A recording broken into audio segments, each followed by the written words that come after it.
Hey guys, in this video I'm talking about autism shutdowns and 3 personal secret hacks that'll help you next time you have one. All that coming up.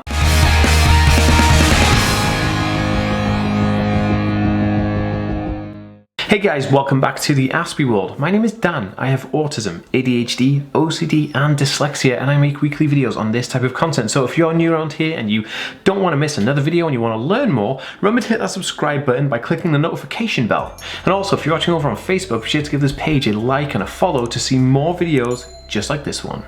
Okay guys, before we go any further, I would like to know, have you had an autism shutdown before, or do you not know what one is? Let me know in a comment down below, because I read and respond to every single comment, and that would be super awesome. So do that right now. Okay, so I always start off my videos by saying, if you want to reach me on Instagram, Twitter, TikTok and Facebook, you can do. The links in the description below and on the screen here somewhere. So please make sure to go and add me and follow me on there, because I actually respond to everybody who DMs me on those platforms. So it'd be super awesome to connect with you there. So autism shutdowns. Autism shutdowns are a big issue, and actually they happen more often than people realize, but people don't actually really know when they have a shutdown because they're probably so used to having a shutdown that it doesn't really register. But autism shutdowns are pretty much, they're similar reasons to why meltdowns happen. It could be an overload of stimulation, an over energy of doing a daily activity. Maybe you've just gone to do something like a big shopping trip, or going to the mall, or seeing your friends, or just anything really. But with a shutdown comes this disabling feeling.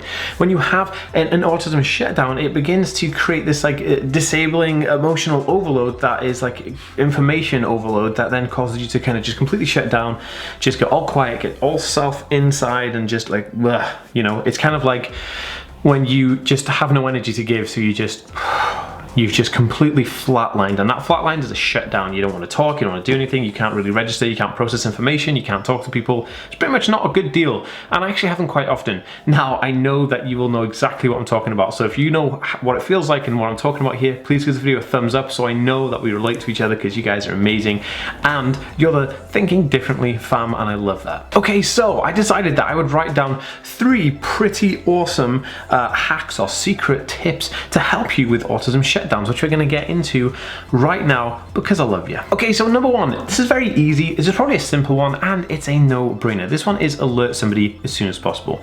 Now, if you are having a shutdown, or you feel a potential shutdown coming on, or you've got to the end of a very long day and you feel like, oh, I just don't have anything else to give, you know, I feel like I'm just shutting down, and you know, you're not feeling it and it's not going great, the best thing to do is to reach out to somebody and say to them, hey, I'm not feeling well, I don't feel good, I'm feeling like I just want to be on my own and have a bit of a, you know, I'm feeling an autism shutdown coming on. But what this does, it breaks up the problem. Rather than you feel like you have the problem, it then passes the problem on to somebody else to then help you with. So it's a problem shared, it's a problem halved, and that is definitely the key to this super secret hack. So basically, if I'm feeling like I'm not having a good day, and you know, I feel like a shutdown's about to come on, I'll tell my girlfriend about it, and then she'll be able to talk to me about it, or like make some tea, or put me in a comfy position, get me more relaxed, or do something a bit more outside of the realm of, oh my goodness, this is going to stress me out. And that will help you to just no end. That's just so good. It's a super good hack because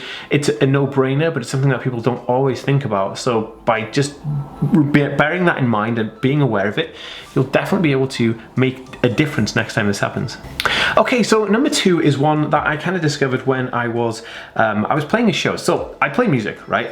And I was playing a show, and I was out with my band, and we were playing in this club about, I don't know, we were about 5 miles away from my home, and it was right on the beach, and there was this, we were playing in this club. But the weird thing is that the stage was right next to the door, so we were setting up all the equipment as people were walking in, and I started getting really nervous, and then that nervous kind of turned into a bit of a shutdown because there was so many people coming in as we were setting up, and people were trying to ask us questions and bumping into us and all this stuff, and I felt a bit overwhelmed with that situation. I kind of started shutting down, but then I realized that I had some homework I needed to do, because at the time I was studying in a science course to then go on to do my chemistry degree, and the science course had an exam coming up in mathematics. So I decided to just do some mathematics to feel like if I occupied my mind with something, the way I thought about it was, if I was thinking about something that's quite intense, like maths and math tests, then maybe it would take away the idea of being, having a shutdown. So I then started to do some, just equation stuff, and then I actually was counting in my head. So I decided to count from 1 all the way up to, well, however much I could count,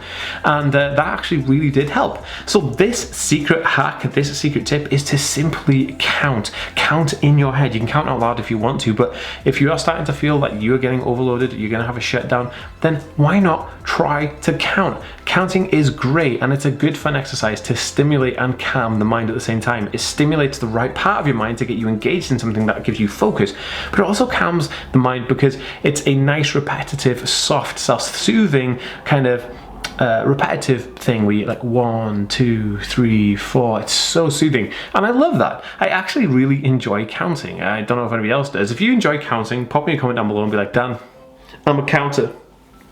Because I love it. I just love counting. It's super awesome. So that was hack number 2.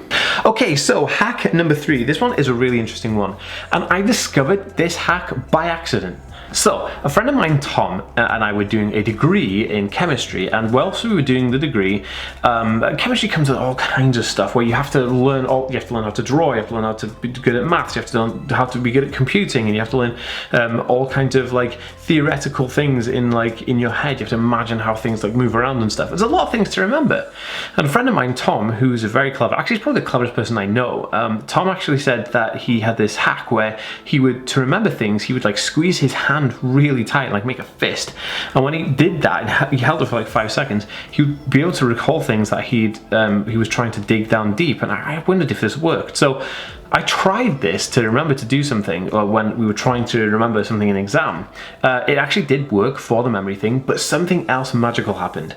And I was in the exam, I was getting kind of stressed, and then when I get stressed, I get kind of agitated, but then it moves from agitation to then an autism shutdown, because I'm about to tip into that area. So I'm kind of stressed, I'm feeling like a shutdown coming on, I'm in this kind of test environment, so I squeeze my fist, but by doing that and holding it, for 5 seconds, I started to feel a little bit calmer because I was focusing all my energy and intent on my fist. So then I did it again. I did it like 4 or 5 times, and then I was okay. I didn't feel the shutdown coming on anymore. So number 3 is to simply get your fist and squeeze it as hard as you can for 5 seconds, and do that 5 times in repetition, and you should be feeling a lot better, which is pretty interesting. But considering that I didn't even think about this as being actually a hack, it was just something that came to me and I thought, wow. And so I've been using it ever since. I do this quite often. So if you ever see me in an event and I'm squeezing my fist, you know what's about to happen. But usually I have like an assistant with me, so that's kind of okay. Now I would love to know if you guys have any more tips to offer to the community. Pop it in a comment down below. If you want to be a part of this Thinking Differently family, I love it. Different thinkers thinking outside the box. Hit that subscribe button, and I'll see you next time, guys. Peace.